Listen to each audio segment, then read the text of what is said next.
Janata Dal United द्वारा आयोजित किया गया 2 दिवसीय कार्यशाला, सैकड़ों नेताओं एवं कार्यकर्ताओं ने लिया भाग। नमस्कार। बोधगया के एक निजी होटल में जनता दल यूनाइटेड बिहार प्रदेश के ओर से 2 दिवसीय कार्यशाला का आयोजन हुआ, जिसमें गया जिला एवं आसपास के जदयू के नेता एवं कार्यकर्ताओं ने भाग लेकर आगामी विधानसभा चुनाव 2025 लेकर रणनीति बनाई। पार्टी के द्वारा बिहार सरकार द्वारा संचालित जन कल्याणकारी योजनाओं के ऊपर समीक्षा किया तथा उन्हें जन जन पहुंचाने का निर्णय लिया। आने वाला चुनाव में बिहार में एनडीए द्वारा ज़्यादा से ज़्यादा विधानसभा सीटों के ऊपर विजय पताका फहराने का गुण सिखाया गया। इसके साथ ही विपक्ष द्वारा चलाए जा रहे चुनावी एजेंडा को फेक बताते हुए कई प्रहार किए गए। इस अवसर पर जदयू के केंद्रीय राज्य स्तरीय नेताओं का आना जाना तथा अपना विचार रखना जारी रहा। बिहार प्रदेश अध्यक्ष उपेंद्र कुशवाहा, राष्ट्रीय प्रवक्ता राजीव रंजन प्रसाद, बिहार प्रदेश प्रवक्ता नीरज कुमार तथा जिला स्तरीय नेता चंदन कुमार सिंह के अलावा भवन चंद्रवंशी, अरुण राव, चंदन यादव सहित कई स्थानीय एवं राज्य स्तरीय नेता कार्यकर्ता उपस्थित होकर कार्यशाला में शामिल हुए। इस अवसर पर बिहार प्रदेश अध्यक्ष उपेंद्र कुशवाहा, राष्ट्रीय प्रवक्ता राजीव रंजन प्रसाद एवं बिहार प्रदेश प्रवक्ता नीरज कुमार ने संयुक्त रूप से प्रेस वार्ता कर कार्यशाला आयोजन का पूर्ण जानकारी देते हुए बताया। जनता दल यू का पूरे प्रदेश का प्रवक्तागण, जिला प्रवक्तागण, मीडिया सेल एवं मीडिया सेल के जिला के प्रमुख और राज्य के पदाधिकारियों का 2 दिवसीय कार्यशाला आयोजित हुआ। इस कार्यशाला में हमारी पार्टी के राष्ट्रीय कार्यकारी अध्यक्ष माननीय संजय झा जी ने इसका विधिवत उद्घाटन किया। हमारे प्रदेश अध्यक्ष माननीय उमेश कुशवाहा जी 2 दिन लगातार खुद पूरी व्यवस्था को देखते रहे। इसके साथ साथ हमारी पार्टी के राष्ट्रीय प्रवक्ता माननीय राजीव रंजन प्रसाद जी, हमारी पार्टी के मीडिया सेल के अध्यक्ष मनीष मंडल जी, आईटी सेल को देखने वाले मनीष कुमार जी के साथ साथ अभी संवाददाता सम्मेलन में उपस्थित हैं हम लोग के बड़े भाई प्रोफेसर निहोरा प्रसाद यादव जी, बहन अंजुम आरा जी, भारती मेहता जी, हिमराज राम जी, जो हमारी पार्टी के प्रदेश के प्रवक्ता हैं। तो इस पूरे कार्यशाला का जो हमारा मूल उद्देश्य था उसके बारे में पार्टी के हमारे राष्ट्रीय प्रवक्ता माननीय राजीव रंजन प्रसाद जी अपनी राय व्यक्त करेंगे। देखिए, ये पार्टी की एक महत्वपूर्ण और पार्टी ने ये तय किया था कि जो आज के संदर्भ में डिजिटल क्रांति के बाद पूरा राजनीतिक परिदृश्य बदला है, पार्टी को भी जो आधुनिक तकनीक है और जो अनेक सोशल मीडिया के प्लेटफॉर्म्स हैं, अनेक डिजिटल चैनल्स हैं, उन पर हम प्रभावशाली तरीके से अपनी उपस्थिति दर्ज कर सकें। और निसंदेह जब इस कार्य का लक्ष्य निर्धारित हुआ तो प्रदेश के अध्यक्ष उमेश कुशवाहा जी ने हरी झंडी दी और बोधगया को हम लोगों ने तय किया कि हाँ 2 दिन पूरे बिहार के जो भी मीडिया से जुड़े हुए जिन 3 संगठनों के बारे में, जो प्रकोष्ठ संगठनों के बारे में नीरज जी ने बताया, उन सबको यहाँ लाया गया। और यहाँ जो आज के जो महत्वपूर्ण मुद्दे हैं, जो हमारे नेता और बिहार के करिश्माई मुख्यमंत्री नीतीश कुमार जी के नेतृत्व में 20 वर्षों की जो शानदार उपलब्धियां हैं, उनको जन जन तक पहुंचाना और विपक्ष के जो सवाल, अनावश्यक सवाल और झूठ और फरेब का जो भ्रमजाल वो बार बार बुनते रहे, उनको किस तरह से बेनकाब हम करें और इसमें पार्टी की भूमिका क्या हो, इसको निर्धारित करने के लिए यहाँ जो भी आज के दौर में जो आवश्यक चीज़ें हैं, चाहे वो सोशल मीडिया के जो विभिन्न माध्यम हो, वहाँ कैसे हम प्रभावकारी तरीके से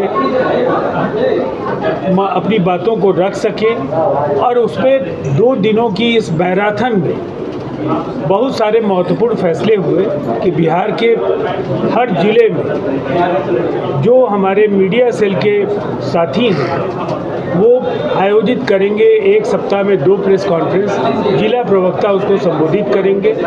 साथ ही साथ वहाँ 2 फेसबुक लाइव, 1 प्रेस कॉन्फ्रेंस होगा, 2 प्रेस कॉन्फ्रेंस होगा, एक ही प्रेस कॉन्फ्रेंस, 1 प्रेस कॉन्फ्रेंस और 2 फेसबुक लाइव होगा जी। प्रदेश में वो काम चल रहा है। इसके साथ ही जिलों में वर्कशॉप कराया जाएगा और साथ साथ कुछ महत्वपूर्ण घोषणाएं अध्यक्ष जी ने वहाँ की है। राष्ट्रीय कार्यकारी अध्यक्ष जी ने भी इसकी अहमियत पर बहुत मजबूती के साथ बल दिया है। तो मैं प्रदेश अध्यक्ष जी से आग्रह करूँगा। मैं आप सबों का हार्दिक स्वागत करता हूँ और मुझे आप कहते हुए काफ़ी खुशी हो रही है। मैं तो आपको संबोधित करूँ जिस विषय पर, उससे पहले मैं सबसे पहले भारतीय सेना को मैं बहुत बहुत उनको बधाई देता हूँ और उनको सलाम करता हूँ कि उन्होंने जो जज्बा दिखाया है और जो पाकिस्तान की सरजमीन पर जाकर उन्होंने जो सिंदूर ऑपरेशन किया है, इसके लिए और मैं भारत के प्रधानमंत्री नरेंद्र मोदी जी को और बिहार के मुख्यमंत्री नीतीश कुमार जी को मैं इस ऐतिहासिक निर्णय लेने के लिए, ऐतिहासिक कार्रवाई करने के लिए मैं उनको बहुत बहुत धन्यवाद देता हूँ। और उन्होंने हमारे जो राष्ट्रीय प्रवक्ता हैं और मुख्य प्रवक्ता हैं पार्टी के, उन्होंने आपको अवगत कराया ही कि जो 2 दिवसीय जो कार्यशाला का आयोजन किया गया है, जो हमारे जिला प्रवक्ता हैं, मीडिया के साथी हैं, चाहे प्रदेश के प्रवक्ता हैं, ये अलग तरह का जो है, अलग अपने ढंग से इस कार्यक्रम को आयोजन किया गया है। और विस्तार से उन्होंने बताया ही कि सबका एक ही 2025 में 225 फिर से नीतीश जो हमारे मिशन है, उस मिशन के कामयाबी के लिए कैसे उनको और बेहतर बनाएं, कैसे उनको प्रशिक्षण दें, और इसी के लिए उनको सभी साथियों को प्रशिक्षण दिया गया है कि जो चुनौतियां हैं, चुनौतियां तो ऐसे है नहीं कुछ, लेकिन बेहतर ढंग से आगे के जो हमारे जो 2025 की विधानसभा की रणनीति सज रही है, उसमें बेहतर से बेहतर हमारी पार्टी प्रदर्शन करे, इसके लिए इस कार्यक्रम का आयोजन किया गया है। और मैं माननीय मुख्यमंत्री जी को भी बहुत बधाई देना चाहता हूं और प्रधानमंत्री जी को फिर से कि जो जातीय आधारित गणना, जो हमारे नेता माननीय मुख्यमंत्री जी का जो उन्होंने जो रास्ता दिखाया, जो उसको हमारे देश में बनाया, प्रधानमंत्री ने उसको पूरे देश में कराने का निर्णय ऐतिहासिक लिया, इसके लिए भी उनको बहुत बहुत बधाई। जो हमारे नेता का जो विजन है और जो हमारे नेता ने जो इसको पहले जातीय आधारित गणना कराकर ससमय आरक्षण का दायरा बढ़ाकर आंकड़ा रिपोर्ट पेश किए और आज उसको देश स्तर पर हमारे नेता की विजन को राष्ट्रीय स्तर पर अपनाया गया है, इसके लिए भी मैं भारत के प्रधानमंत्री को मैंने साधुवाद देता हूँ। और बेहतर से बेहतर जो हमारे नेता की जो 20 वर्षों की उपलब्धियां हैं, उन उपलब्धियों को कैसे हर घर तक की, हर जन तक की पहुंचाया जाए और बेहतर कैसे किया जाए, इसके लेकर कार्यशाला का आयोजन किया गया। और कोई आपके जहन में कोई प्रश्न हो तो उसको। हमारे भी 5 फाइटर जेट को गिराए गए। देखिए, अभी उस पर हमारी पार्टी का ऑफिशियल ट्वीट आ चुका है। संजय झा जी ने ट्वीट करके बताया है कि ये फेक वीडियो है और ऐसे प्रचार में कुछ राजनीतिक दल अभी भी अपने तंत्र का इस्तेमाल कर रहे हैं, जो बेहद शर्मनाक और दुर्भाग्यपूर्ण है। ये कश्मीर की एक पहलगाम दुखद आतंकी घटना के बाद अभी हमारे प्रदेश अध्यक्ष जी ने, राष्ट्रीय प्रवक्ता ने बताया, कुछ एक बिंदु बड़ा स्पष्ट है और भारत सरकार के विदेश मंत्रालय ने इसको स्पष्ट किया है कि यह कार्रवाई पाकिस्तान और पाकिस्तानी ऑक्युपाइड जो अधिकृत कश्मीर है वहाँ किया गया है। आतंकवादी ठिकानों को निशाना बनाया गया और उसे पूरी तरह नष्ट किया गया। और कार्रवाई का सबसे महत्वपूर्ण यह पक्ष है कि यह कार्रवाई केंद्रित था, सटीक था और नपातुला कार्रवाई हुआ। केवल आतंकी ठिकानों को टारगेट किया गया है, कोई भी आम नागरिक या पाकिस्तानी सेना को कोई नुकसान पहुंचाने के लिए नहीं। चूंकि जांच में यह आया कि आतंकी ठिकानों को लोग संरक्षित कर रहे हैं, तो उस ठिकाने को हमारी सेना का पुरुषार्थ ने उसको आज ध्वस्त किया है। और नैतिकता और मानवीय दृष्टि को जो भारत की नीति रही है, हमारी राजनयिक नीति रही है, हम उस पर कायम रहें। और पूरे जब पहलगाम की दुखद आतंकी घटना हुई तो पाकिस्तानी संगठनों और आतंकियों के बीच संबंध जांच में स्पष्ट प्रतिवेदित हुआ। तो ऑपरेशन सिंदूर जो है वो का मकसद आतंक के शिकार परिवार को न्याय देना था। और भारत ने यह स्पष्ट किया है कि आतंकवाद के विरुद्ध लक्षित कार्रवाई हमने किया, न कि किसी देश के विरुद्ध किया। और साथ ही साथ सेना ने दिखाया कि भारत की सेना केवल प्रतिक्रिया नहीं बल्कि न्याय और सुरक्षा का पालन करता है। और हमारे नेता आदरणीय नीतीश कुमार जी ने पहलगाम की दुखद आतंकी घटना के बाद आदरणीय प्रधानमंत्री नरेंद्र मोदी जी मधुबनी आए और वहां से संबोधन में माननीय मुख्यमंत्री जी ने स्पष्ट कहा कि पहलगाम की दुखद आतंकी घटना है, पूरा देश आपके साथ है। आदरणीय प्रधानमंत्री जी ने यह कहा था कि हम आतंकी संगठनों को नस्ते नाबूद कर देंगे। तो वह संदेश जो मधुबनी का संदेश था वह पूरे देश के लिए एक महत्वपूर्ण संदेश था और दुनिया को यह संदेश दिया। साथ ही साथ जब आज आतंकी घटना पर जो जवाब हमने दिया है तो माननीय मुख्यमंत्री नीतीश कुमार जी ने स्पष्ट रूप से कहा है कि हमारी सेना पर हमको गर्व है। और साथ ही साथ यह कहा है कि केंद्र सरकार ने जो भी फैसला लिया आदरणीय प्रधानमंत्री जी के नेतृत्व पर, उस पर भी हमको गर्व है कि आज आतंकी घटना जो पहलगाम का हुआ था उस संदर्भ में भारतीय सेना के जज्बात को पूरा देश आज सलाम कर रहा है। और सर्वदलीय बैठक में भी हम लोगों ने अपनी राय व्यक्त कर दी थी, केंद्र सरकार जो भी फैसला लेगी हम उसके साथ खड़े। सर, पाकिस्तान द्वारा सीज फायर में 6 भारतीय नागरिक की मौत होती है। अब ये दावा किया जा रहा है, देखिए ऐसे सवाल जो देश के राष्ट्रीय सुरक्षा सवाल है, यह सवाल राजनीतिक लोगों का नहीं है। हमारा सवाल यह है कि देश का सैन्य पुरुषार्थ को हम सलाम कर रहे हैं और उसके लिए तो भारत सरकार का सेना से लेकर तमाम समीक्षा करने के लिए लोग बैठे हुए हैं। लेकिन देश आज गर्व कर रहा है देश के सैन्य पुरुषार्थ पर और तमाम राजनीतिक दलों की सवाल पर एकजुटता। सर, जदयू की तरफ से अभी भी जैसा कि बताया गया आप लोग की तरफ से कि 2025 में 225 सीट हम लोग लाने जा रहे हैं। तो जिस प्रकार से 2024 में 400 के जो नारा दिया गया था, तो ये कई बात ये उम्मीदें लग रही हैं सर, आप लोग जो पहले ही आंकड़ा रख रहे हैं कि 225 हम लोग लेकर ही आ जाएंगे। देखिए, जिस तरह से हम लोग एनडीए के कार्यकर्ता में जो उत्साह देख रहे हैं, अभी हाल के दिनों में हम लोगों ने सभी एनडीए घटक दल के 5 प्रदेश अध्यक्ष एक ही संकल्प, एक ही उद्देश्य, एक ही लक्ष्य लेकर सभी जिला में गए। और जो जिला में जिस तरह से लोगों की उपस्थिति हुई, लोगों की जो भागीदारी हुई, जिस तरह से उनके चेहरे पर आत्मविश्वास देखा गया, लोगों में चमक देखा गया, विश्वास देखा गया उनके, तो इस बात की पूरी गारंटी है कि जो विधानसभा की जो रणभूमि सज रही है उसमें हमारा ये लक्ष्य है 2025 में 2 से 25।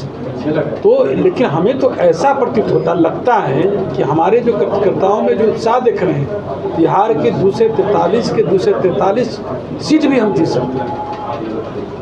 चिराग पासवान विधानसभा चुनाव लड़ने को लेकर के गाय बगाए खबरें आ रही है सर, तो इसमें क्या एनडीए की तरफ से कुछ उनको नेतृत्व के लिए बुलाया जाए?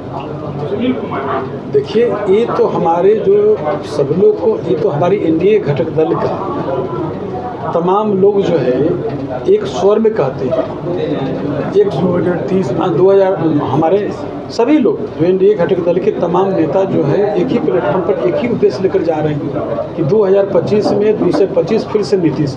इस संकल्प को सभी हमारे प्लेटफॉर्म पर, एक ही प्लेटफॉर्म है जो एनडीए घटक दल का, उसमें सब लोग इस बात को लेकर जाते हैं। तो फिर ये मामला जो है और कोई भी लीडर उसका जो भी बात है तो हम लोग आपस में बैठ के करते हैं। इस पर तो कोई इस तो मीडिया के साथी का ये सब चीज़ है। अच्छा, विपक्ष की ओर से एक माई बहन योजना का जोर शोर से प्रचार किया जा रहा है, क्या एनडीए की तरफ से क्या मतलब उसका जवाब या क्या सोचे? तो ये तो विपक्ष जो है, ये विपक्ष का चुनावी जो है ना योजना है, सब लोग जानता है, बिहार की जनता जानता है कि काम कौन करेगा। जो लोग का माई बहन योजना जिनका परिवार से शुरू होता है, माई से, अपने बहन से, मीसा भारती हैं, माई राबड़ी देवी जी हैं, जो परिवार से अलग जिसका इतिहास भूगोल शुरू ही नहीं होता है, परिवार में ख़त्म हो जाता है, वो भला समाज का और देश का राज का क्या सेवा करेंगे? उनसे क्या उम्मीद? सब लोग जानते हैं। अरे जन्म लेवे से स्नातक तक 55,000 रुपया दे रहे हैं। अरे फॉलोअर न है, फॉलोअर है। झारखंड में वो अरे भाई नीतीश का भी फॉलोअर यहाँ रहा। और हमारा प्रदेश अध्यक्ष जी ने बताया आपको कि 2025 में 225, इसका गहरा जख्म है। जख्म का उदाहरण बता देते हैं। बांसुरी बजाने वाले इनके भाई है, वह हसनपुर से लापता कि हम नहीं लड़ेंगे। आई बेचारे बोलिए नहीं पा रहे कि राघोपुर हम लड़ेंगे कि नहीं लड़ेंगे। राघोपुर के बारे में क्लियर बोल ले रहे हैं।